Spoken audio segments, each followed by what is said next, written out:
Okay. So in last class, we studied or we start to study our solar system, and we finish with the Sun, then Mercury and Venus planet, right? So today we're going to take two more planets, which are very important for our astronomy and all perspective, because these two planets and the last two planets come into terrestrial planets, which we call rocky planets.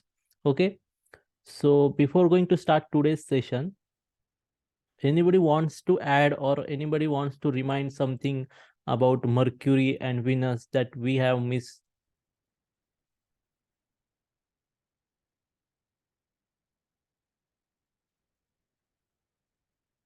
जो last हमने देखा session में, उसमें mercury और Venus के बारे में देखा।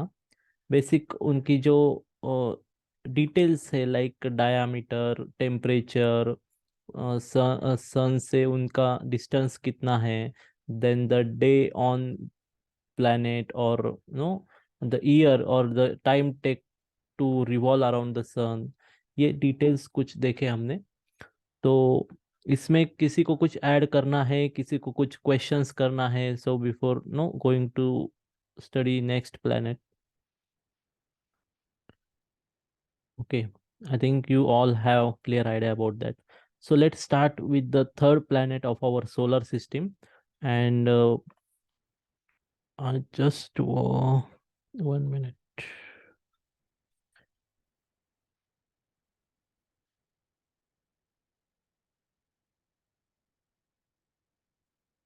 Okay, I'm sharing here my screen. Okay, now everybody can able to see my screen? Yes, sir. Okay, I'm just starting our simulation.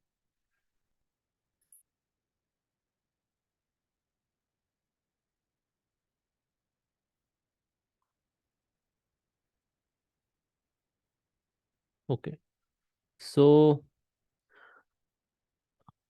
the first is Mercury, the second is Venus, and the third one is our Earth. Okay, so the region between Sun and Earth and the planets and all the elements or celestial bodies in this uh, region we call inner planets or inner region. Okay, so today we see about Earth. So let's visit Earth, planet Earth. So this is the Earth. Okay, so before going to start to see its details and all about this, मैं आपसे पूछना चाहता हूँ कि आप अर्थ के बारे में क्या क्या जानते हो, what you know about our earth, because see this is our home. मैं आपको अगर कहूँ कि आपके सिटी या आपके टाउन के बारे में, आपके जो गली में आप रहते हो नो, लेन में, उसके बारे में बताइए, तो यू कैन इजीली से lot of things about that.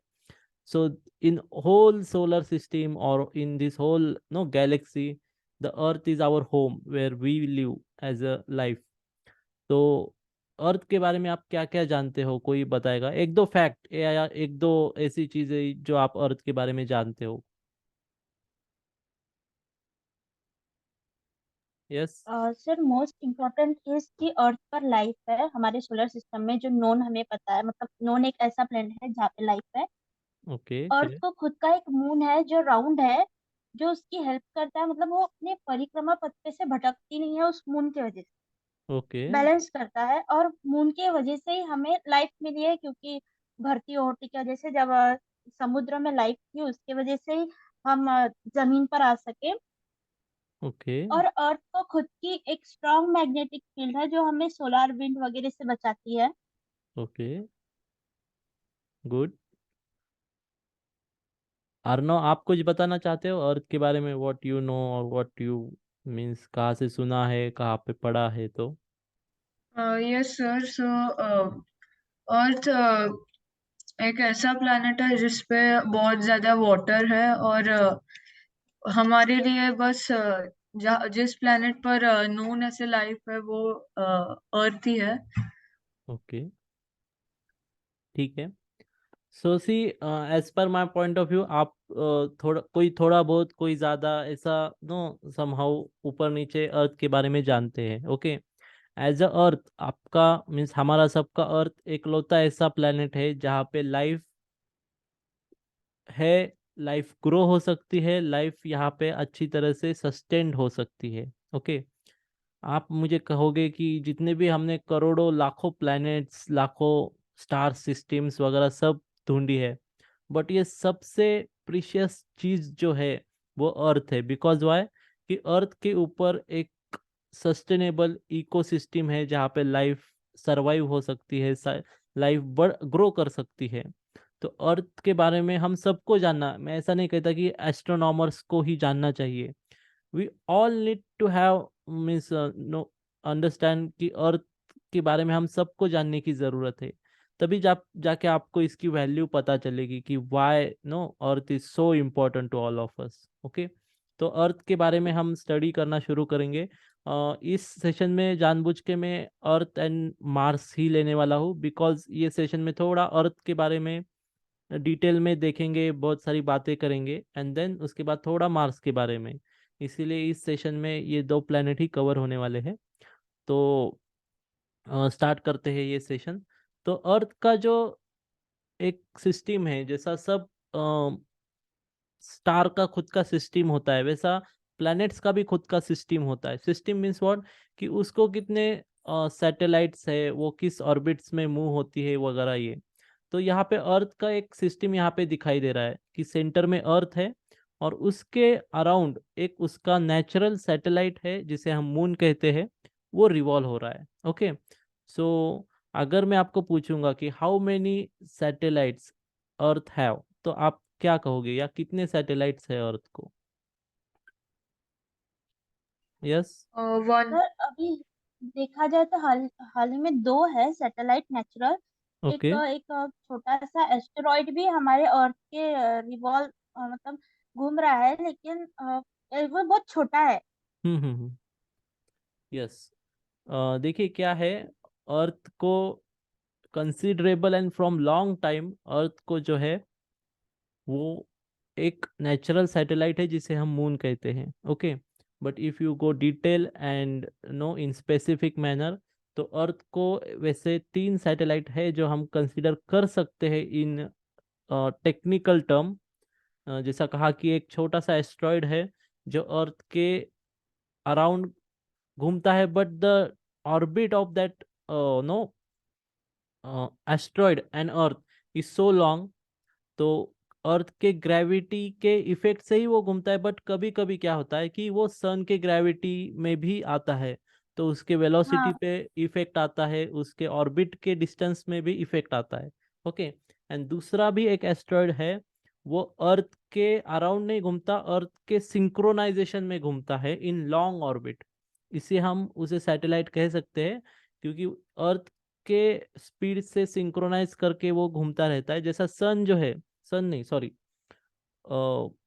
एक सैटेलाइट होता है जो मीन्स आर्टिफिशियल सैटेलाइट, कि वो अर्थ के स्पीड से, रिवॉल्विंग स्पीड से मैच होता है, तो वो हमें एक ही जगह पे दिखेगा। ओके, तो दैट केस कि एक ऐसा भी एस्ट्रॉइड है जो अर्थ के ऑर्बिट के सिंक्रोनाइजेशन में रिवॉल्व हो रहा है।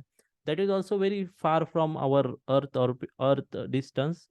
सो ऐसे तो नेचुरली हम कह सकते हैं कि तीन सैटेलाइट है, बट जो सैटेलाइट है मून है, जिसका इफेक्ट अर्थ पे ज़्यादा होता है, इसीलिए हम कंसिडर करते हैं कि एक ही ऐसा सैटेलाइट है जो अर्थ के पास है और उसका इफेक्ट अर्थ पे होता है। Okay, and that's why in our solar in our planet system here we mention only this moon which is revolving around the earth. Okay, so ये अर्थ का एक प्लैनेट सिस्टम है। अभी उसके बाद हम देखेंगे अर्थ के बारे में थोड़ा सा डिटेल, मीन्स उसके पैरामीटर्स। तो पहला पैरामीटर है उसका equatorial diameter, means big circle. तो वो लगभग 12,700 सॉरी 12,756 है। ओके, तो 12,500 से 12,000 13,000 के बीच में। देन उसका जो मास है, वस्तुमान है, वो है 6 × 10⁻24 kg। Okay, then mean distance from the sun ये है 150 मिलियन किलोमीटर, मीन्स 15 crore kilometre. Then rotation speed जो है, अभी इसमें थोड़ा सा एक इंटरेस्टिंग बात मैं यहाँ पे बताना चाहता हूँ कि रोटेशन स्पीड, या जिसे हम कहते हैं एक दिन एक रोटेशन कंप्लीट करने को लगने वाला समय, वो है 23 आवर्स 56 मिनट्स। ओके, अभी इसमें एक इंटरेस्टिंग बात ये है कि बिफोर और समहाउ 620 मिलियन ईयर्स एगो अर्थ का जो रोटेशन पीरियड था वो 22 आवर्स था।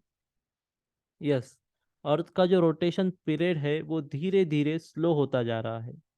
जब अर्थ फॉर्म हुई थी तो वो बहुत ही स्पीड से रिवॉल्व हो रही थी।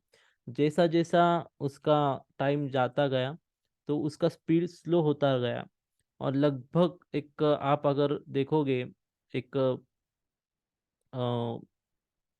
60 60 करोड़ साल पहले वगैरह, तो अर्थ का जो स्पीड था वो 22 आवर्स था एक रिवॉल्यूशन का। अभी वो 23 आवर्स 56 मीन्स 24 आवर्स जिसे हम कहते हैं वो हुआ है। एंड धीरे धीरे जैसा और भी टाइम चला जाता जाएगा वैसा ये रिवॉल्विंग जो टाइम है, स्पीड है, वो कम होता जाएगा। बिकॉज वाई, उसके सेंटर में जो कोर है, लिक्विड मेल्टन मटे मटे मेटल का कोर है, आयन कोर, वो धीरे धीरे उसका टेम्परेचर कम होता है और उसका घूमने का स्पीड भी कम हो जाता है, और फाइनली जो अर्थ का होल स्पीड है रिवॉल्विंग वो भी कम होता है। Okay, so this is about the rotation period. Then solar orbit period means उसको एक revolution around the sun complete करने को लगते हैं 1 साल, जिसे हम 365 डेज कहते हैं। Then surface gravity it is 9.8 metre per second square है, जिसे हम कंसिडर करते हैं constant, gravitational constant on earth. And surface temperature जो है वो है 15 डिग्री सेल्सियस। अभी ये क्या है, मीन्स सरफेस टेम्परेचर ये 15 डिग्री सेल्सियस क्यों है, क्या है, कोई बताएगा यहाँ पे? यस सर, पूरे जो वर्ल्ड का टेम्परेचर है उसे एवरेज करके लिखा है। यस, एवरेज करके देखते हैं। बट आप अगर एक कंसिडर करोगे कि अर्थ जिस पोजीशन पे है फ्रॉम सन, तो उसका जो टेम्परेचर है ये अराउंड 3 डिग्री या 0 डिग्री के आसपास होना चाहिए था। ओके, बट अर्थ का जो टेम्परेचर है वो 15 या 20 डिग्री के आसपास है एवरेजली। तो ऐसा क्यों है? Sir global warming, green house effect. Yes, green house effect की वजह से है। आप अगर इस इमेज में देख सकते हो तो थोड़ा सा आपको एजेस पे एक हेजिंग दिख रहा होगा, blurrish hazing. Okay, that is the small layer of atmosphere around our earth और covering our earth globe. Okay, तो ड्यू टू दैट एटमॉस्फेयर जो सन रेज अर्थ के सरफेस के ऊपर आते हैं और रिफ्लेक्ट होके इंफ्रारेड में रिफ्लेक्ट होके वापस जाते हैं, तो ड्यू टू दैट एटमॉस्फेयर वो एटमॉस्फेयर में ट्रैप हो जाते हैं। Okay, and that's why we can maintain और earth can maintain this temperature throughout the day night, और जो भी टाइम पीरियड होगा उसमें। तो ये एटमॉस्फेयर जो है ये बहुत ही इंपॉर्टेंट है अर्थ के ऊपर ये टेम्परेचर मेंटेन रखने के लिए। अगर एटमॉस्फेयर नहीं रहा, जैसा मार्स के बारे में है या मर्क्यूरी के ऊपर भी एटमॉस्फेयर नहीं है, तो एक तो उसका टेम्परेचर 0 डिग्री से भी नीचे जाएगा, जितना भी पानी है अर्थ के ऊपर सब आइस में कन्वर्ट होगा। या फिर जो सोलर फ्लेयर्स की वजह से जो हाई रेडिएटिव रेज आते हैं सन के, वो डायरेक्टली एटमॉस्फेयर अर्थ के सरफेस पे आके पूरे वाटर को और इन्वायरमेंट को पोल्यूट कर सकते हैं। Okay, so the surface atmosphere is very important for know sustaining life on earth. Then थोड़ा सरफेस के बारे में बात करते हैं। तो सरफेस जो है इसमें 71% of earth surface covered by water. Okay, जितना भी ये सरफेस आपको यहाँ पे दिख रहा है नीला ब्लूइश कलर में, ये लगभग 71% है टोटल सरफेस एरिया के, और वो पूरी तरह से वाटर से कवर है। ओके, देन कोई ये बता सकता है from this 71% how much water we can use as a drinking water और फ्रेश वाटर?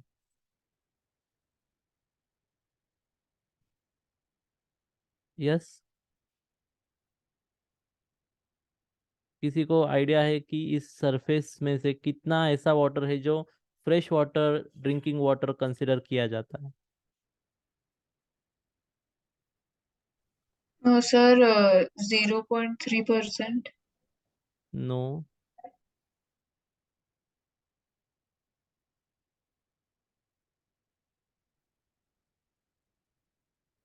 ठीक है, ये जो 71% ऑफ टोटल वाटर है ऑन अर्थ सरफेस, उसमें से लगभग 3 से 5% या 6% पकड़ लीजिए, ये फ्रेश वाटर या ड्रिंकेबल वाटर है।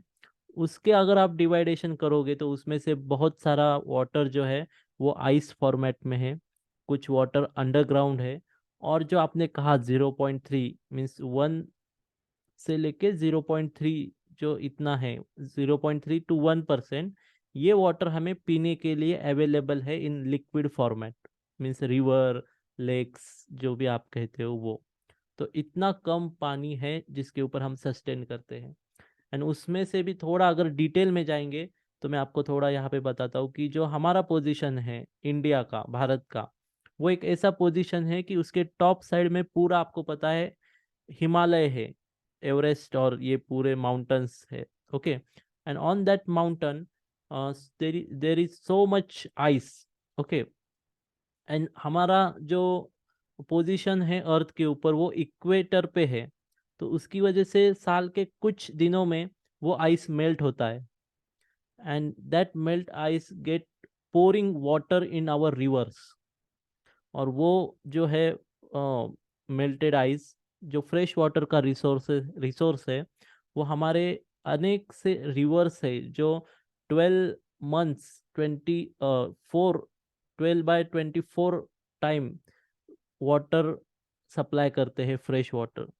तो इसी वजह से हमारे इंडिया में, भारत में, फ्रेश वाटर या फिर ड्रिंकेबल वाटर पूरी तरह से ज़्यादा है एज कम्पेयर टू अगर कोई और कंट्री लोगे, तो वहाँ पे आपको फ्रेश वाटर रिसोर्सेस क्रिएट करने के लिए बहुत उनको एफर्ट करने पड़ते हैं। उनको सेवेज प्लांट लगाने पड़ते हैं, उनको डीप डाउन नो अर्थ के अंदर, सरफेस के अंदर जो रिसोर्सेस होते हैं उनको हासिल करने के लिए बहुत नीचे जाके बोरिंग करके वो लेने पड़ते हैं। सो we are so fortunate that we have all natural resources, no, that any life can have in on earth. So ये अर्थ के बारे में। तो 71% of earth surface covered by water, the remaining is means 30% और 29% के आसपास जो है वो लैंड में डिस्ट्रीब्यूट हुआ है, जिसे हम कॉन्टिनेंट्स कहते हैं। मीन्स अलग अलग कॉन्टिनेंट्स है, अफ्रीका है, ऑस्ट्रेलिया है, एशिया है, अमेरिका है, तो आर्टिक है, अंटार्कटिक है। तो ये कॉन्टिनेंट में ये लैंड डिस्ट्रीब्यूट हुआ है। एंड एज यू नो कि आप थोड़ा अगर जियोग्राफी को स्टडी करोगे तो कुछ सालों पहले, मीन्स कुछ करोड़ सालों पहले, ये कॉन्टिनेंट्स भी नहीं थे। मीन्स लगभग इसमें से कोई एक दो कॉन्टिनेंट्स नहीं थे, but the seismic activity, means जो अर्थ के नीचे, सरफेस के नीचे जो एक्टिविटीज होती है, साइस्मिक प्लेट होती है, उनकी मूवमेंट होती है। तो ड्यू टू दैट एक्टिविटीज, जैसे जैसे टाइम चला गया, मीन्स स्पेंड हुआ, तो ये अलग अलग कॉन्टिनेंट्स बन गए। ओके, देन बात करेंगे अभी अर्थ के एक्सेल के बारे में। जो एक्सेल है मीन्स जो रिवॉल्व होती है अर्थ खुद के एक्सेस के अराउंड, तो उसका टिल्ट कितना है? तो लगभग वो 23.4 डिग्री टिल्ट है फ्रॉम वर्टिकल, एग्जैक्ट वर्टिकल। तो अभी इसकी वजह से बहुत इंटरेस्टिंग चीज होती है अर्थ के ऊपर। कोई बता सकता है क्या होता है? सर सीजन्स होता है। Good. Due to this tilt of no axis, vertical axis, Earth के ऊपर सीजन्स क्रिएट होते हैं। मीन्स जो हम देखते हैं, समर होता है, विंटर होता है, and we are on equator place, equator position पे है, तो हमारे यहाँ मानसून भी होता है। जनरली मानसून जो है वो इतना फ्रिक्वेंटली किसी कंट्री में या किसी लैंड पे नहीं होता। इंडिया के पैरेलल जितने भी कंट्रीज है उसमें मानसून बहुत होता है। तो due to this tilt of axis Earth के ऊपर सीजन्स होते हैं। अगर आप इमेजिन करो कि ये टिल्ट अगर नहीं होगा, मीन्स नॉर्मली 5 डिग्री 2 डिग्री के आसपास अगर टिल्ट होगा तो अर्थ के ऊपर सीजन्स नहीं होंगे। मीन्स जो कंट्री में आप हो वहाँ पे लगभग एक ही सीजन होगा मैक्सिमम टाइम। द ईयर का जो मैक्सिमम टाइम है वो एक ही सीजन आपको देखने को मिलेगा। अगर कोई ऐसा एक्टिविटी नहीं होता है ज़्यादा तो ही आपको मीन्स कुछ दूसरा सीजन देखने को मिलेगा। But most of the time throughout the year you can experience only one season. But due to this tilt 23.4 degree हमें अर्थ के ऊपर सीजन्स देखने मिलते। अभी साइंटिस्ट ने ये अभी ढूंढा है कि अर्थ का एक्सेस टिल्ट है, ऐसा नहीं है। इससे पहले भी ऐसे ढूंढा गया था। वो कैसे कि जब आप एक एक्सपेरिमेंट कर सकते हो कि जब ऑस्ट्रेलिया में समर होता है, ओके, तो आप सेम टाइम पीरियड में अगर किसी नॉर्थ साइड के कंट्री में जाओगे, लाइक यूएस है, नॉर्थ अमेरिका है, रशिया है या यूरोप है, तो वहाँ पे दूसरा सीजन होगा। ओके, अगर वहाँ पे विंटर चल रहा है तो यहाँ पे नीचे साउथर्न हेमिस्फीयर में समर होगा। तो ऐसे बहुत सारे रीडिंग्स लिए गए पास्ट टाइम में, और तब हमें जाके पता चला कि अर्थ जो है वो एक ही टाइम में 2 सीजन्स होते हैं। एंड उसका रीज़न जो है वो मैथमेटिकल कैलकुलेशन में फाइंड आउट किया कि अर्थ का जो एक्सेस है रिवॉल्विंग वो टिल्ट होना चाहिए, उसी के वजह से ये सीजन्स होते हैं। एंड जैसे जैसे टेक्नोलॉजी बढ़ती गई तो हमने वो कितना टिल्ट है, एक्यूरेस वैल्यू उसकी वगैरह वो पूरी हमने ढूंढ निकाली। So this is the know reason of why we experience various seasons on earth. Then अभी उसके बाद हम बात करेंगे मैग्नेटिक फील्ड के बारे में। Do you know how we get our magnetic field, कि हमें अर्थ के ऊपर या अर्थ को जो मैग्नेटिक फील्ड मिली है वो कैसे मिली है? What is the reason behind that?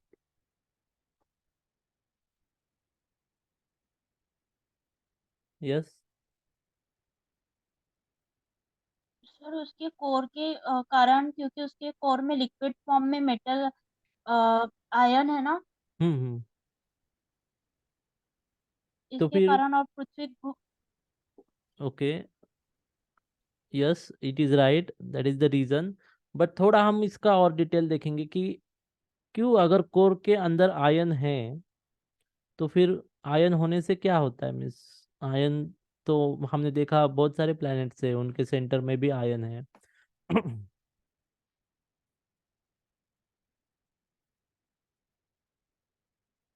थोड़ा हम इसका कोर देखेंगे। 1 मिनट में इसका स्ट्रक्चर जो है ये ऑन करता हूँ यहाँ पे। ये दिख रहा है सबको स्ट्रक्चर? तो स्ट्रक्चर का जो इनर कोर है यहाँ पे देख सकते हो, dense solid ion ion nickel core है। और उसके बाद जो आउटर कोर है उसमें liquid ion and nickel core है। तो इसके मीन्स आपको कुछ इससे पता चल रहा है कि क्यों मैग्नेटिक फील्ड इसे मिली होगी इससे?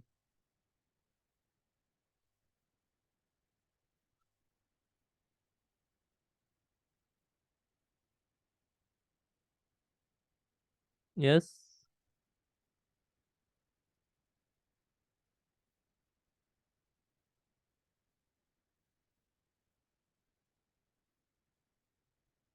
नहीं आइडिया कुछ? ओके, यहाँ पे मैं सिंप्लीफाई करता हूँ कि कभी भी कोई रिवॉल्विंग एलिमेंट होगा, जैसे इस केस में लीजिए आयन है, तो वो अगर किसी दूसरे एलिमेंट के इलेक्ट्रॉन फील्ड में आता है और दोनों की इलेक्ट्रॉन्स की जो फील्ड होती है एटम लेवल पे वो एक दूसरे को क्रॉस करती है, तो वहाँ पे होता है static charge exchange. Okay, and due to that static charge exchange उसके अराउंड इलेक्ट्रोमैग्नेटिक फोर्स या एनर्जी क्रिएट होती है। जैसा हमने कहा कि 4 फंडामेंटल फोर्सेस है यूनिवर्स में, तो उसमें से ये एक है electromagnetic force.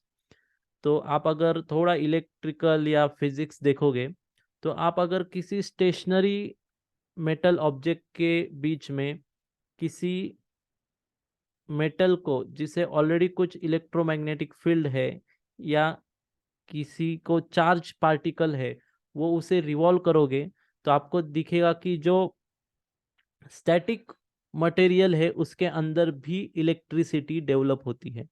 Okay, so this is the same principle or this is the same phenomena happening here कि जो सेंटर में जो कोर है वो डेंस सॉलिड कोर है। ओके, वो भी अपने एक वेलोसिटी से रिवॉल्व हो रहा है, but this is the liquid core. उसके पास जो आउटर कोर है वो लिक्विड कोर है, लिक्विड आयन कोर है।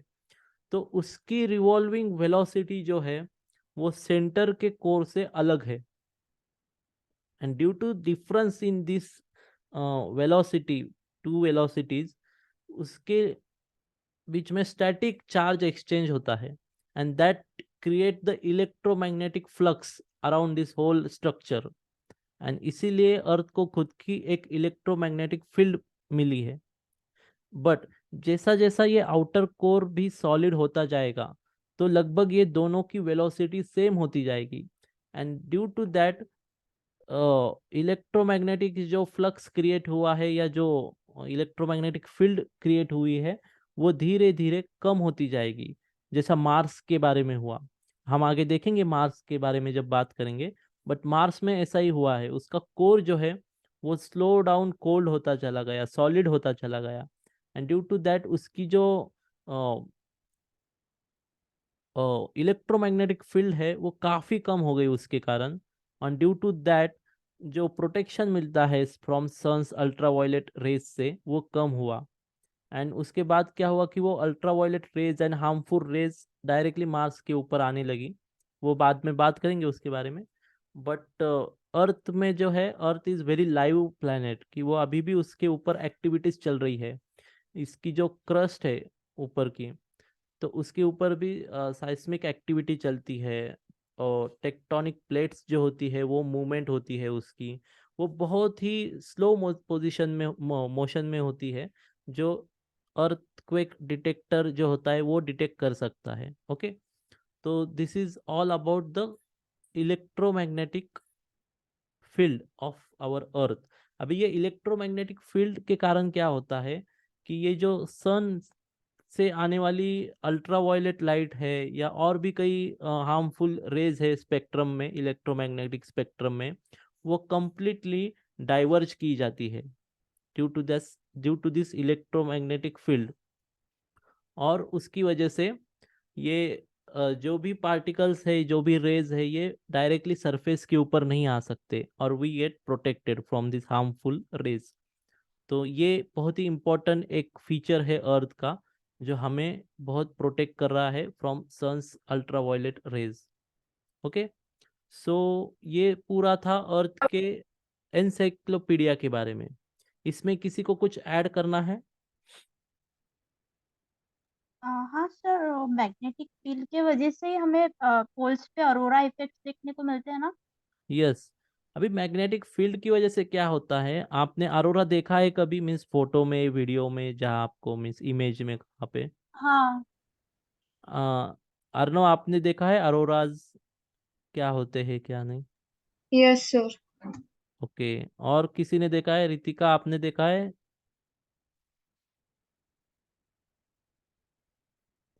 रिपनप्रीत, आपने देखा है अरोरा क्या होते हैं? Yes sir, photos and videos में देखा है। ओके, कहाँ पे दिखाई देते हैं वो, ये तो पता है सबको, किस लोकेशन पे? हाँ सर, पोल्स पे दिखाई देते हैं। यस। अर्थ के जो पोल एरियाज है, पोलर एरियाज है, उसमें अगर कंट्री पूछोगे तो नॉर्वे जो है, नॉर्वे टाइप जो कंट्रीज है, वो एरिया में अरोराज आपको दिखाई देंगे रात के समय में। अभी ऐसा क्यों होता है? आप अगर देखोगे कि अर्थ का जो इलेक्ट्रोमैग्नेटिक फील्ड है वो पोलर साइड को वीक है, पोलर साइड को उसका जो मैग्नीट्यूड है या जो भी उसका मीन्स पैटर्न है वो वीक पैटर्न है। तो अर्थ सोलर रेज जो है, हार्मफुल रेज, अल्ट्रावायलेट रेज, वो वहां पे एटमॉस्फेयर में एंटर करते हैं। ओके, एंड वहां पे एटमॉस्फेयर में एंटर करने के बाद जो एटमॉस्फेयर के नियॉन और ऐसे कुछ गैसेस है, बहुत कम मात्रा में होते हैं वो हमारे एटमॉस्फेयर में, बट उस गैसेस के जो इलेक्ट्रॉन्स है या एटम्स है वो चार्ज होते हैं। ओके, एंड उसे हम कहते हैं इलेक्ट्रॉन एनर्जी एम्प्लीफिकेशन, जो लेजर्स में किया जाता है। तो इलेक्ट्रॉन एनर्जी उनकी एम्प्लीफाई होती है, और जो एम्प्लीफाई हुई एनर्जी होती है, इलेक्ट्रॉन वापस से स्टेबल स्टेट में आने के लिए उस एनर्जी को इमिट करता है in the form of light. Laser में ऐसा ही होता है। लेजर में क्या होता है, हम इलेक्ट्रॉन्स को एनर्जाइज करते हैं और उसकी वजह से इलेक्ट्रॉन अपने ऑर्बिट को छोड़ के हाई लेवल ऑर्बिट में जाता है, एंड वापस से हम उसका फिर एनर्जी स्टेबलाइज करते हैं। तो इलेक्ट्रॉन स्टेबलाइज होने के लिए हाई एनर्जी उसे जो क्रिएट हुई थी वो लेजर बीम के फॉर्मेट में इमिट करता है। तो सेम एक्शन यहाँ पे होता है कि नियॉन और ऑर्गन ऐसे कुछ गैसेस है इन्वायरमेंट में, वो चार्ज अप होते हैं due to ultraviolet rays and all rays coming from sun, और उसके कारण जो electron high orbit, high energy orbit में जाते हैं, वो वापस से स्टेबल ऑर्बिट में आने के लिए वो एनर्जी इमिट करते हैं in the form of light, and that emitting light creates the pattern जो आपको अरोरा में दिखता है। Okay, so that's why only in polar location aurora can see, आप अरोरा वहां पे देख सकते हो। Okay, so this is the reason. आप बहुत ही अच्छा दिखता है, आप अगर लाइफ टाइम में कभी वहां पे जा सको, and you can see that, so it is very fascinating no scene to see aurora. तो ये थोड़ा अरोरा के बारे में फैक्ट था। और भी कुछ यहाँ पे आपको ऐड करना है अर्थ के बारे में?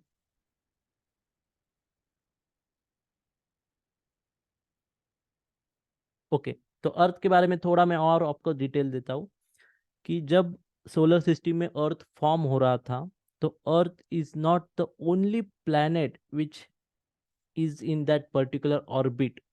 अर्थ के बाद एक और प्लैनेट था, या ऐसा कह लीजिए उसी ऑर्बिट में एक और प्लैनेट था जो मार्स के साइज का था, लगभग इट इज नो मार्स के साइज का उसका साइज था। उसका नाम था थिया, THEA, थिया।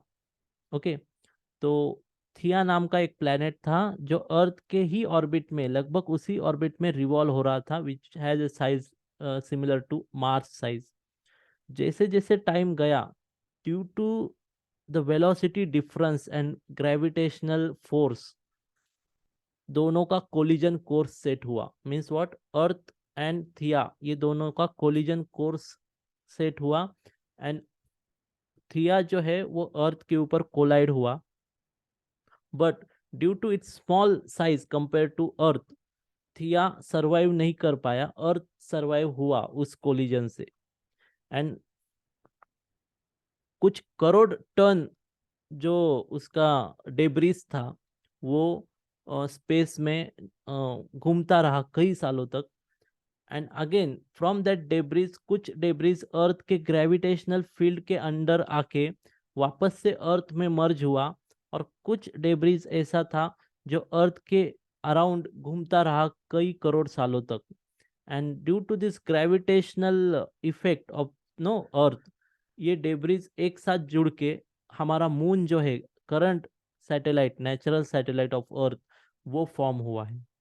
ओके, जो एक कोलिजन था, means that is very dangerous collision, बहुत ही बड़ा कोलिजन था, उसकी वजह से आज लाइफ यहाँ पे है, ऐसा आप कह सकते हो। जैसा वैष्णवी ने बताया कि मून का जो रोल है in life formation on earth, ये काफी बड़ा है और इम्पोर्टेंट है। मून की वजह से बहुत ऐसी चीजें, एक्टिविटीज होती है अर्थ के ऊपर, जिसकी वजह से अर्थ के ऊपर लाइफ बड़ी ग्रो हुई, अलग अलग स्पीसीज बने, और आज भी मून ऐसा ही बहुत सारा इफेक्ट करता है अर्थ के ऊपर, जिसकी वजह से हमें लाइफ फोर्स मिलता है। ओके, तो ये एक छोटी सी स्टोरी थी अर्थ के बारे में कि मून कैसे फॉर्म हुआ, अर्थ कैसे फॉर्म हुआ। आप अगर अर्थ के थोड़ा डिटेल जाओगे तो अर्थ जब फॉर्म हो रहा था तो जैसा हम अभी देखते हैं अर्थ को कि बहुत ब्लूइश प्लेनेट है, लाइफ है, ऐसा नहीं था। अर्थ के ऊपर बहुत ही ज़्यादा एक्टिविटीज़ हो रही थी, लावास थे, टेम्परेचर बहुत हाई था, सब जगह पे आपको मीन्स वाटर तो था ही नहीं तब। तो ऐसा करते करते जब धीरे धीरे अर्थ का कोर है एंड उसकी वेलोसिटी जो है वो कम होती गई, और उसका कोर भी जो है वो थोड़ा सा कोल्ड होता गया कंपेयर टू दैट टेम्परेचर, तो अर्थ का जो सरफेस है वो रॉकी होता चला गया, मीन्स जो सॉलिड सरफेस है वो बनता गया। फिर एक बार ऐसा होने के बाद कई एस्ट्रॉइड, तब तक अर्थ को खुद का एटमॉस्फेयर नहीं था। Earth doesn't have didn't have the atmosphere till that time. तो धीरे धीरे फिर जैसे अर्थ शांत होता गया, रॉकी प्लैनेट होता गया, तो ऐसे करोड़ों एस्ट्रॉइड थे जो अर्थ के सरफेस के ऊपर इम्पैक्ट दे रहे थे, कोलाइड हो रहे थे। उसमें से कई एस्ट्रॉइड्स ने अर्थ के ऊपर पानी लाया, वाटर जिसे हम अभी देखते हैं। उसमें से कई एस्ट्रॉइड की वजह से अर्थ के ऊपर जो रिएक्शंस हो रहे थे उसकी वजह से अर्थ का एटमॉस्फेयर क्रिएट हुआ। और इस सारी क्या कहते हैं इसे, पोजीशन या लाइफ सपोर्टिंग इन्वायरमेंट को क्रिएट होने के बाद जब ये पूरा बना, तो उसके बाद पहला लाइफ स्पीसीज अर्थ में दिखाई दिया in water. Single life, single cell life Earth के वाटर में डेवलप हुआ। और फिर वैसा जैसे जैसे आप पढ़ोगे कि कैसे कैसे सिंगल सेल से मल्टी सेल लाइफ बना, देन वाटर के बाहर भी वो कैसे आए, कैसे इवॉल्व हुए, वो that is the biology part, जिसे आप जरूर कभी देखो, बुक में पढ़ो या कहाँ पे स्टडी करो। तो अर्थ की ऐसी छोटी सी स्टोरी थी। अभी करंटली जो फैक्ट है अर्थ का वो ऐसा है कि मून जो है अर्थ से लगभग हर साल 1 सेंटीमीटर के आसपास दूर जा रहा है। ओके, अगेन दैट वाई कि अर्थ का जो है स्पीड खुद का वो भी कम हो रहा है धीरे धीरे, और जो ग्रेविटेशनल होल्ड होता है दोनों के बीच वो भी कम हो रहा है। इसकी वजह से मून जो है वो धीरे धीरे अर्थ से दूर चला जा रहा है। The second thing is that कि मून और अर्थ जो है, आप अगर देखोगे तो आपको ऐसा लगेगा कि मून एक स्टेशनरी ऑब्जेक्ट है, बराबर है, और अर्थ भी एक स्टेशनरी है, दोनों साथ घूम रहे हैं। तो ऐसा क्यों होता है? जब कोई प्लैनेट एक सर्टन वेलोसिटी से रिवॉल्व हो रहा है और उसका मून भी ऐसे वेलोसिटी से रिवॉल्व हो रहा है जो उसको सिंक्रोनाइज है, तब उसे कहते हैं टाइडल लॉकिंग, कि दोनों के बीच की दूरी और घूमने की velocity around its own axis अगर ये सर्टन वैल्यू में है, पोजीशन में है, तो हमें ऐसा दिखता है कि मून भी स्टेशनरी है, घूम नहीं रहा, अर्थ भी स्टेशनरी है। तो उसे टाइडल लॉकिंग कहते हैं, जो हमारे मून और अर्थ के बारे में हुआ है। And due to that tidal locking आपको मून की सिर्फ एक ही फेस दिखती है, एक ही साइड दिखती है, दूसरी साइड नहीं दिख सकती आपको मून की। तो ये टाइडल लॉकिंग की वजह से होता है। तो ये टाइडल लॉकिंग हमारी मून की और अर्थ की है। उसकी वजह से अर्थ के ऊपर जब मून अर्थ के सबसे नज़दीक होता है और पूरा होता है, तो हम उसे कहते हैं भरती आना, मीन्स ग्रेविटेशनल इफेक्ट जो होता है मून का वो ज़्यादा होता है अर्थ के ऊपर। तो ऐसी अलग अलग फैक्ट्स है अर्थ के बारे में जो बहुत ही इंटरेस्टिंग है। और जैसा मैंने कहा कि आप astronomy, you are interested in astronomy और not interested in astronomy, that is not matter. आपको जहाँ पे आप रहते हो, जिस प्लेनेट के ऊपर, उसके बारे में जानना चाहिए, उसका इम्पोर्टेंस जानना चाहिए। हर एक चीज़ यहाँ पे जो फॉर्म हुई है वो इतनी परफेक्ट फॉर्म हुई है कि इतनी इंटेलिजेंस लाइफ यहाँ पे ग्रो हुई है उसी कारण। और इसी पैरामीटर्स को एज अ स्टैंडर्ड हम देख रहे हैं पूरे यूनिवर्स में, जहाँ पे इंटेलिजेंस लाइफ हो सकती है, एलियन लाइफ हो सकती है। ओके, तो ये थोड़ा अर्थ के बारे में डिटेल था। हम अभी अर्थ का स्ट्रक्चर मैंने आपको दिखाया कि अर्थ के सेंटर में जो है वो एक सॉलिड आयन कोर है। उसके बाद जो आउटर कोर है अर्थ का वो लिक्विड आयन निकेल में आता है। एंड जो बाद में जो एरिया है सॉलिड सिलिकेट रॉक, ये बहुत ही काफ़ी ज़्यादा एरिया है सॉलिड सिलिकेट रॉक का। अभी इसकी वजह से भी जो एक प्रोटेक्टिंग लेयर बना है अर्थ के ऊपर वो बहुत इंपॉर्टेंट है। आपने अगर कई प्लैनेट्स को देखा होगा तो उसका जो ये सॉलिड कवर है सिलिकेट का रॉक का वो काफी कम होता है। तो उसकी वजह से हरदम लावाज आना, देन टेक्टोनिक प्लेट्स का चेंज होना ये ज़्यादा फास्ट होता है। और उसकी वजह से भी जो लाइफ है वो सस्टेन नहीं हो पाती सरफेस के ऊपर, बट अर्थ में ऐसा नहीं है। आपने अगर देखा होगा तो कई जगह है, मीन्स कई थोड़ी सी जगह है जहाँ पे अभी लावाज आते हैं। तो इसकी वजह से लाइफ यहाँ पे अच्छी तरीके से ग्रो हो सकी है। तो ये थोड़ा अर्थ के स्ट्रक्चर के बारे में था। अभी हम एक अभी हम देखेंगे उसके बाद का planet, but before going to next planet, Earth के बारे में आपको कुछ पूछना है जो हमने मिस किया है? मुझे पता है कि अर्थ के बारे में कहने को बहुत सारी चीज़ें हैं डिटेल में अगर देखोगे तो, but still we are taking know some general information about our solar system, तो हम अभी इतना ही इसमें कवर करेंगे। कोई कुछ कहना चाहता है अर्थ के बारे में और?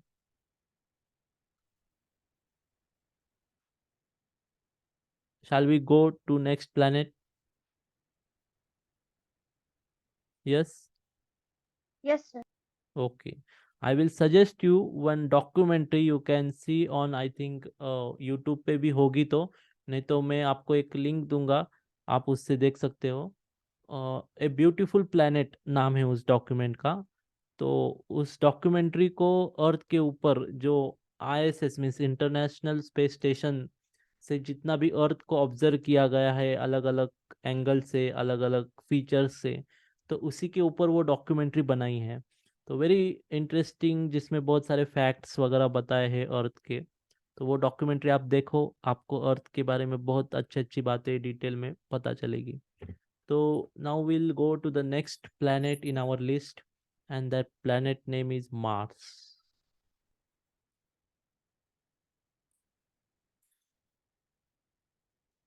ओके,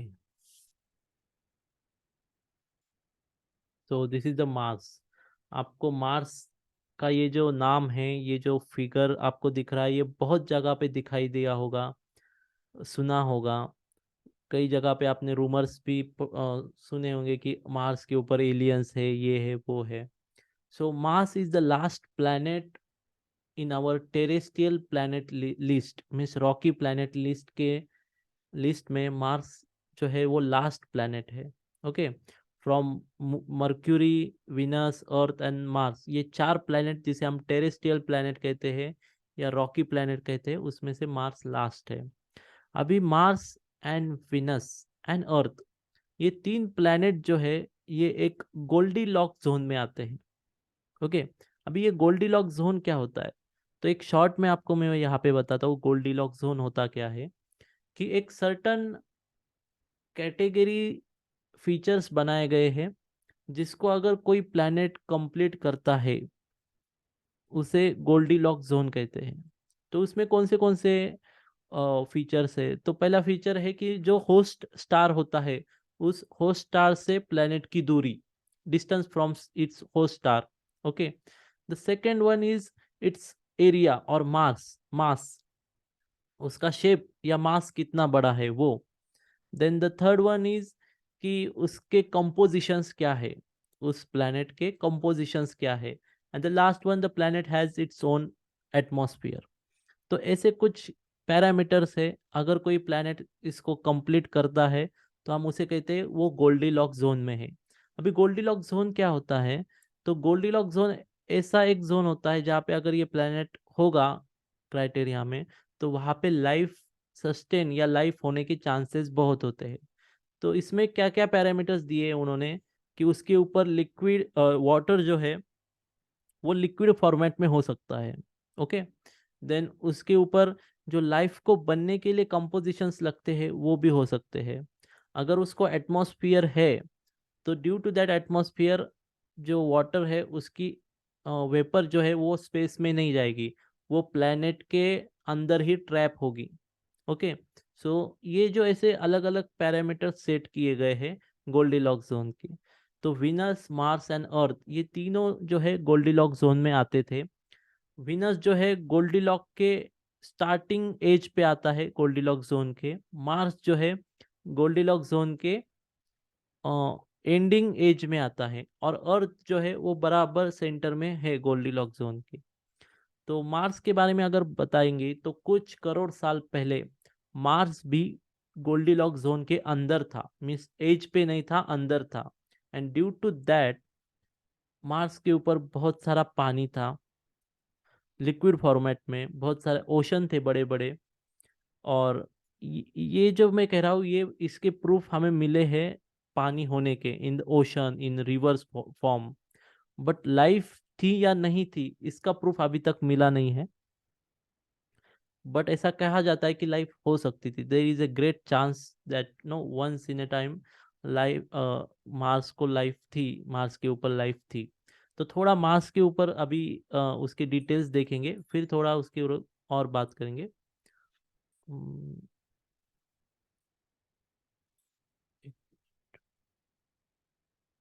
ठीक है।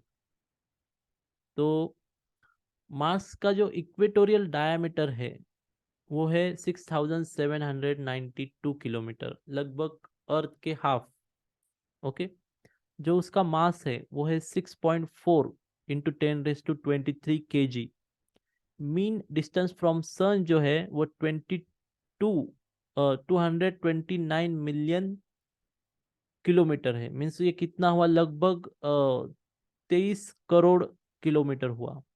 उसके ऊपर जो डे है, मीन्स रिवॉल्यूशन जो हो रहा है वो 1.03 डे है, मीन्स लगभग अर्थ जितना ही उसका रिवॉल्यूशन है। देन सोलर ऑर्बिट जो है 1.88 ईयर, मीन लगभग अर्थ से double, 2 times of earth year. Surface gravity जो है ये काफ़ी कम है मास के ऊपर, 3.7 है। मीन्स अगर मास के ऊपर आपका एज 10 kg होगा या 100 kg होगा, सॉरी अर्थ के ऊपर अगर 100 kg एज है, आप वेट है, तो मार्स के ऊपर आपका वेट जो है वो 40 kg के आसपास ही आपको दिखाई देगा। सरफेस टेम्परेचर है ये काफ़ी कम है, -63 डिग्री सेल्सियस है रात में, मीन्स आप कह सकते हो इन नाइट टाइम और सम। टेम्परेचर समर में जो होता है वो लगभग 17 डिग्री तक जाता है, और विंटर में -140, सॉरी हाँ 140 डिग्री सेल्सियस जाता है। तो ये टेम्परेचर जो है ये काफ़ी कम है। बट समर में ही ऐसा कुछ पैच है टेम्परेचर का जहाँ पे टेम्परेचर जो है अर्थ के आसपास आपको दिखाई देगा।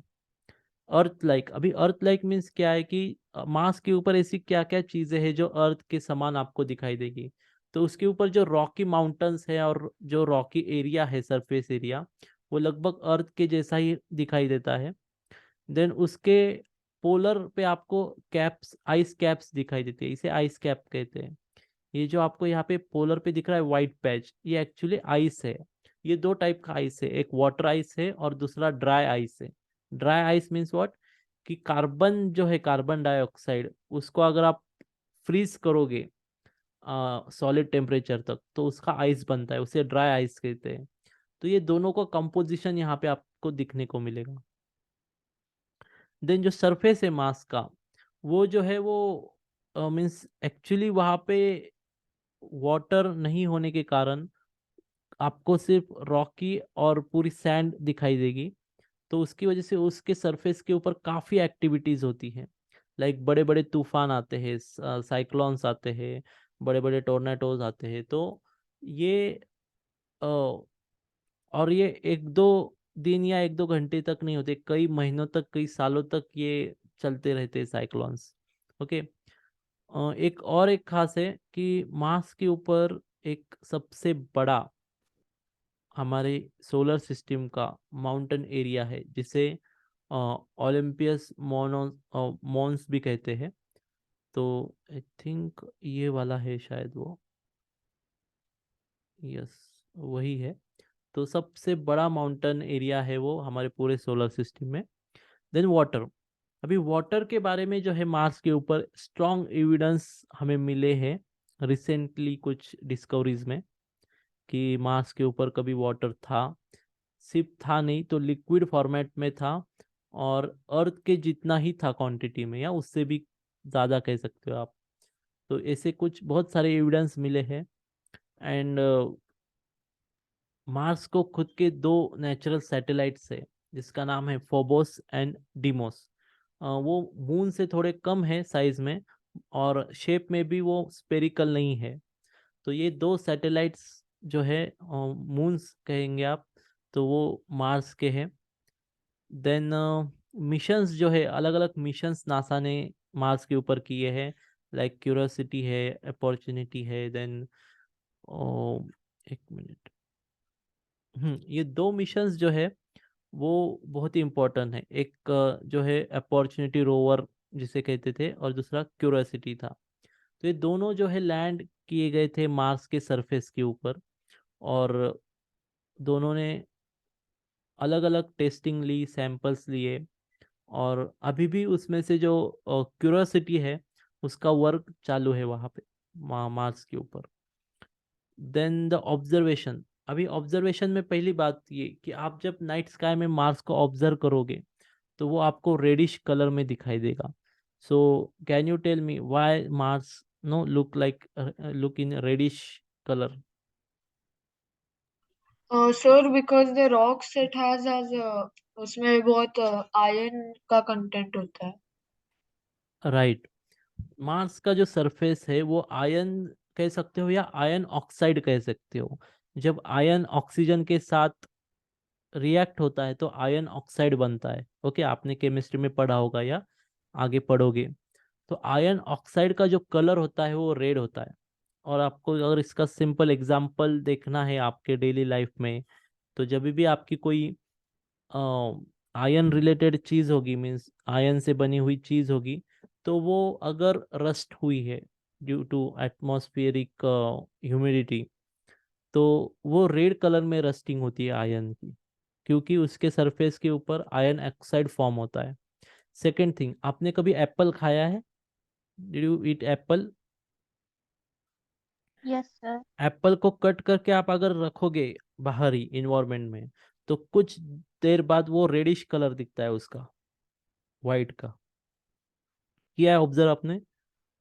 तो ये यस रेडिश सर। क्यों दिखता है? क्योंकि आयन कंटेंट जो है एप्पल में वो ज़्यादा होता है as compare to other fruits. और वो आयन कंटेंट या जो एप्पल का इनर पार्ट है वो डायरेक्टली हमारे एटमॉस्फेयर को एक्सपोज होता है, और एटमॉस्फेयर में जो ऑक्सीजन है उसके साथ रिएक्ट होके उसमें फिर ये कलर आने लगता है। तो सेम जो आयन कंटेंट है इसमें मार्स में वो ज़्यादा है, आयन ऑक्साइड उसके सॉइल में, उसकी वजह से वो रेड होता है। और इस माँ प्लैनेट के सरफेस के ऊपर जब सोलर लाइट आती है, सन के रेज आते हैं, तो वो रिफ्लेक्ट होते हैं, और उसकी वजह से ये हमें रेडिश प्लैनेट दिखता है। ओके, तो इसके कुछ फैक्ट्स हैं। जैसा ही हम ये कंप्लीट करेंगे सेशन, तो कुछ फैक्ट्स के बारे में बात करेंगे, तब मैं बाकी की चीज़ें डिस्कस करूंगा मार्स के बारे में। तो मार्स का हमने डिटेल देखा, एनसाइक्लोपीडिया मीन्स डिटेल्स देखा, उसका कुछ सरफेस देखा। अभी उसके स्ट्रक्चर के बारे में देखेंगे कि एग्जैक्टली मार्स में है क्या। तो आप यहाँ पे देख सकते हो कि partially liquid ion, nickel and sulphur core and solid silicate rock. अभी इसमें जो कोर आपको दिख रहा है ये पार्शियली लिक्विड है एंड पार्शियली सॉलिड, मीन्स ये लिक्विड भी नहीं है, सॉलिड भी नहीं है। तो इसके वजह से इसकी जो वेलोसिटी है ये काफ़ी कम है, और वेलोसिटी डिफरेंस भी नहीं आ रहा, बिकॉज इसके सेंटर में कुछ सॉलिड कोर नहीं है। और ये दोनों के कारण इसका जो इलेक्ट्रोमैग्नेटिक फील्ड है वो क्रिएट नहीं हो रहा, या काफ़ी कम मैग्नीट्यूड में होता है इलेक्ट्रोमैग्नेटिक फील्ड। और उसकी वजह से क्या हुआ है कि जो हार्मफुल रेज होते हैं सन के, वो डायरेक्टली इसके सरफेस के ऊपर आए थे, and due to that temperature जो है वो बढ़ना शुरू हुआ। और उसके वजह से जितना भी पानी था मार्स के ऊपर, वो मार्स के ऊपर का जो पानी है वो इवेपरेट होता चला गया। एंड एक बात यहाँ पे और डिस्कस करना चाहता हूँ कि मार्स को ग्रेविटेशनल जैसे हमने देखा कि मार्स की ग्रेविटी काफ़ी कम है, और वो जैसे जैसे कूल होता गया उसकी ग्रेविटी, और जो डिस्टेंस भी उसका बढ़ता गया, तो ग्रेविटी कम होती चली गई। और उसकी वजह से मार्स का जो सरफेस है वो एटमॉस्फेयर को होल्ड नहीं कर पाया उसके around, and due to that जो इवेपरेशन हुआ है वाटर का, वो पूरा वाटर स्पेस में चला गया, ओके, क्योंकि एटमॉस्फेयर ही नहीं था उसको। तो ये पूरा वाटर स्पेस में जाने के बाद या चला जाने के बाद सिर्फ मार्स के ऊपर ये रॉकी सरफेस आपको दिखाई देगा। तो ये सेम सिचुएशन कई मीन्स कुछ करोड़ सालों बाद अर्थ के साथ भी होने वाली है। जब अर्थ का कोर जो है वो सॉलिड होके या कोल्ड होके उसका स्पीड कम होता चला जाएगा, कम होगा, तब अर्थ भी अपना जो इलेक्ट्रोमैग्नेटिक फील्ड है वो खो देगी, लॉस हो जाएगा। एंड देन अर्थ सन के जो हार्मफुल रेज है वो अर्थ के ऊपर आने शुरू होंगे। मीनवाइल अगर सिविलाइजेशन अर्थ के ऊपर रहती है and we will develop a technology that we can live under surface, Earth के सरफेस के अंदर हम घर बना के रहने लगे एंड वाटर रिजर्वायर्स बनाए, तो हम कुछ सालों तक या कुछ सदियों तक सस्टेन हो सकते हैं। ओके, सो ये मार्स के कोर के बारे में या स्ट्रक्चर के बारे में था। अभी मार्स एंड अर्थ ये दोनों प्लैनेट्स ऐसे हैं, अर्थ तो ठीक है लाइफ है अर्थ के ऊपर, बट मार्स को बहुत एक्सप्लोर किया जा रहा है from different different point of view. कि एक तो कि मार्स हमारा सेकंड होम हो सकता है कि नहीं, ठीक है। बहुत सारे साइंटिस्ट एंड एस्ट्रोनॉमर्स है वो कहते हैं कि मार्स के ऊपर हम कुछ ऐसे बैक्टीरियाज एंड कुछ ऐसे अलगीज वहाँ पे डेवलप करके वहाँ पे एक किक स्टार्ट दे सकते हैं एटमॉस्फेयर फॉर्मेशन को, जैसा अर्थ के ऊपर हुआ। अर्थ के ऊपर सायनो ब्लू ग्रीन अलगी कैटेगरी है जिसमें सायनो बैक्टीरिया आता है, अलगी टाइप है वो।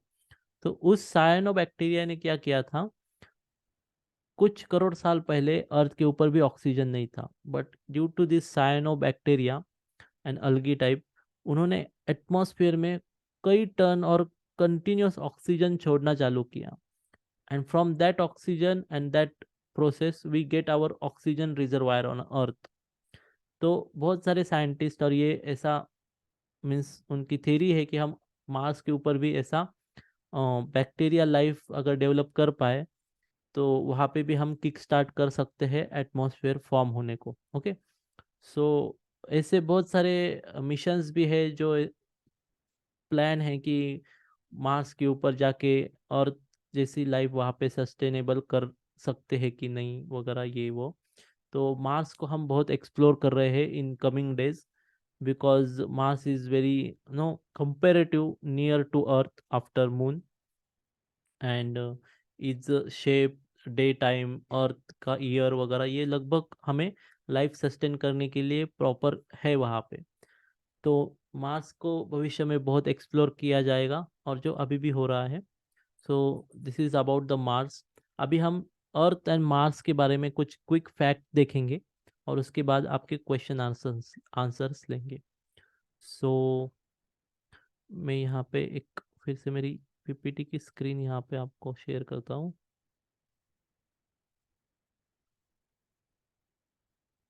ठीक है, आपको दिख रहा है पीपीटी मेरा सबको? Yes, yes sir. ओके। सो हमने शुरू किया था amateur astronomer crash course, class 8 था। हम सोलर सिस्टम में देख रहे थे, सोलर सिस्टम के बारे में। तो हमने सोलर सिस्टम में देखा था पहले sun which is our host planet और सोलर सिस्टम का होस्ट स्टार है, सॉरी प्लैनेट नहीं। देन फर्स्ट प्लैनेट था मर्क्यूरी, सेकंड था विनस, और जो आज हमने देखा our beautiful Earth, and then Mars. तो यहाँ पे टेरेस्ट्रियल प्लैनेट की लिस्ट यहाँ पे ख़त्म होती है। इसके बाद जो प्लैनेट्स हो गए उसे गैशियस प्लैनेट भी कहते हैं और एक नाम से उन्हें पुकारा जाता है, कोई बताएगा उसे क्या कहते हैं? Jovian planets. राइट, जोविलियन प्लैनेट्स कहते हैं। अभी वो क्यों कहते हैं वो मुझे नेक्स्ट क्लास में आपको बताना है। ओके, तो उसमें आता है Jupiter, Saturn, Uranus and Neptune. Okay, तो हमारे नेक्स्ट क्लास में हम ये दो दो प्लैनेट्स लेके दो क्लास में हमारी सोलर सिस्टम और उसके जो भी एलिमेंट्स है वो हमारे कंप्लीट हो गए। तो अभी अर्थ के बारे में हम कुछ क्विक फैक्ट यहाँ पे लेंगे। तो पहला फैक्ट जो है, it is the only planet we have found that contains life. अभी तक जितना रिसर्च हुआ है, जितना हमने टाइम और पैसा खर्च किया है एक्सप्लोरेशन में, तो वहाँ पे लाइफ जो है हमें सिर्फ अर्थ के ऊपर ही मिली है। Okay, the second one, earth rotate at around 1000 miles an hour, means per hour कह सकते हो आप, कि इतना रोटेशन पीरियड है। आप अगर कभी एक्सपीरियंस कर सकते हो इतना आप अर्थ फास्ट मूव हो रहा है। हमें कितना स्टेबल दिखता है Earth, because why, it is the difference between two masses, कि अर्थ का जो मास है और आप जो मास या जो व्यू एक्यूपाई करते हो, वो काफी डिफरेंस है उसमें। इसकी वजह से आप अर्थ की ये जो वेलोसिटी है, इतनी वेलोसिटी एक्सपीरियंस नहीं कर पाते। Then earth isn't perfectly round. अभी ये जो है बहुत ही एक्साइटिंग फैक्ट है कि आपको अर्थ स्पेरिकल दिख रहा होगा, बट एक्चुअल में अर्थ स्पेरिकल नहीं है कंप्लीट। ओके, जो इक्वेटर है वहाँ पे थोड़ा सा अलग शेप है, और जो पोल्स है वहाँ पे थोड़ा स्क्वीज हुआ शेप है। तो इसे हम एग्जैक्ट स्पीयर नहीं कह सकते अर्थ को। Day on earth are getting longer, जैसा मैंने आपको कहा कि डे बाय डे अर्थ के जो डेज है, टाइम पीरियड है अर्थ का डे का, वो बढ़ता जा रहा है। Then the earth's molten core create a magnetic field, ये भी हमने देखा। और भी कुछ फैक्ट्स है अर्थ के बारे में। एक फैक्ट ऐसा है कि अर्थ के ऊपर एक हमने एज अ रेफरेंस लिया है पोलर स्टार। सबको पता है पोलर स्टार क्या होता है? Yes sir.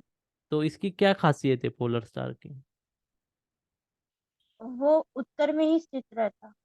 उत्तर में ही स्थित रहता है। ओके, तो पूरा जो स्टार सिस्टम है रात का स्काई, वो उसके अराउंड आपको रिवॉल्व होता हुआ दिखेगा, पोलर स्टार के अराउंड।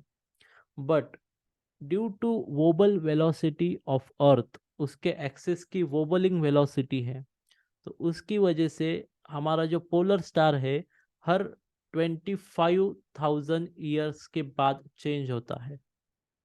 ओके, तो ये थोड़ा आप सर्च करो, और जो लास्ट पोलर स्टार था बिफोर मीन्स 25,000 ईयर एगो, वो कौन सा था ये ढूंढ के मुझे नेक्स्ट क्लास में बताओ।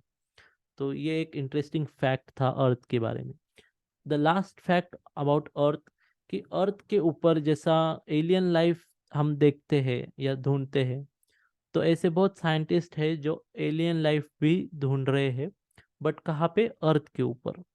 अर्थ के ऊपर ऐसे आपको बहुत सारे इन्वायरमेंट मिलेंगे जहाँ पे लाइफ सस्टेन होना इम्पॉसिबल है, बट जब रिसर्च किया गया तो वहाँ पे भी साइंटिस्ट को लाइफ मिली।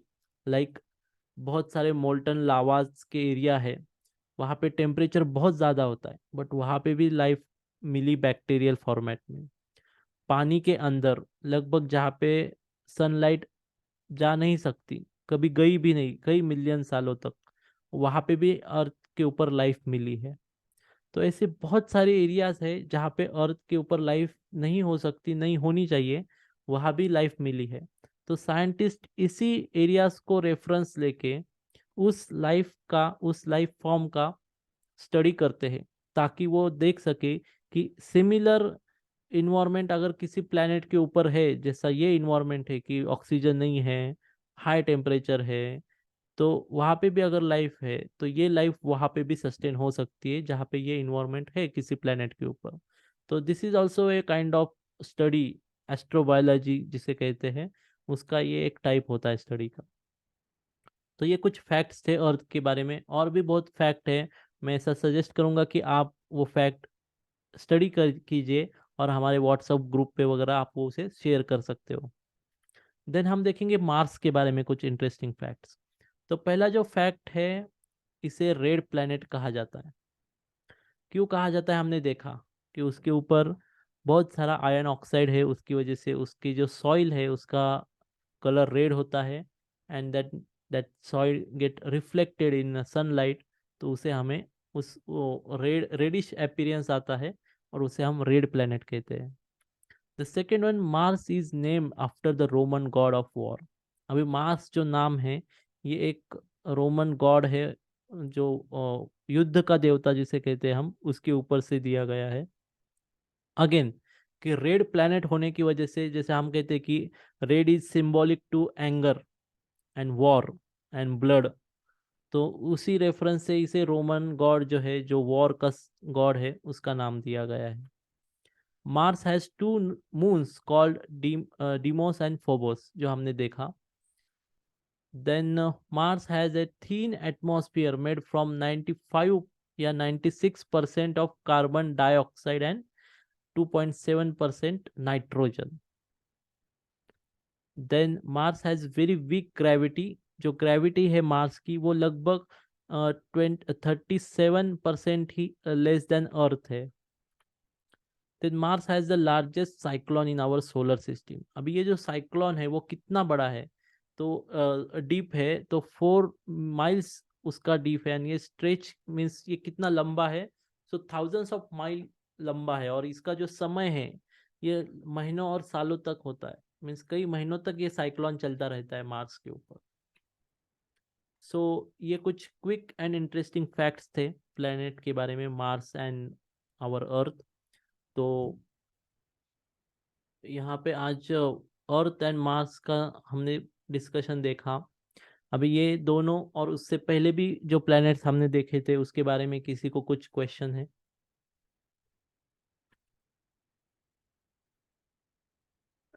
यस,